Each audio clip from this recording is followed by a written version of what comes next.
The earth was created 6,000 years ago in 6 days by God. I am confused. Being philosophically consistent and being a very honest person, I'm sure you can tell me where God came from. All right. Go ahead.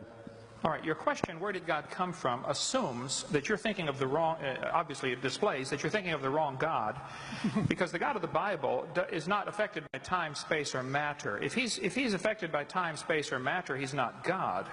Time, space, and matter is what we call a continuum. All of them have to come into existence at the same instant, because if there were matter but no space, where would you put it? If there were matter and space but no time, when would you put it? You cannot have time, space, or matter independently. They have to come into existence simultaneously. The Bible answers that in 10 words. In the beginning, there's time.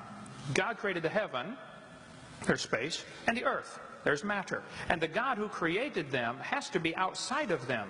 If he's limited by time, he's not God. The guy who created this computer is not in the computer. He's not running around in there changing the numbers on the screen, okay? The God who created this universe is outside of the universe. He's above it, beyond it, in it, through it. He's unaffected by it.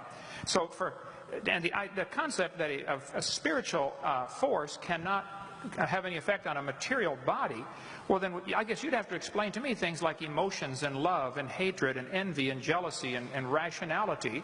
I mean, if your brain is just a random collection of chemicals that formed by chance over billions of years, how on earth can you trust your own reasoning processes and the thoughts that you think? Okay, so your question, where did God come from, is assuming a limited God. And that's your problem. The God that I worship is not limited by time, space, or matter. If I could fit the infinite God in my 3-pound brain, he would not be worth worshiping, that's for certain. So that's the God that I worship. Thank you.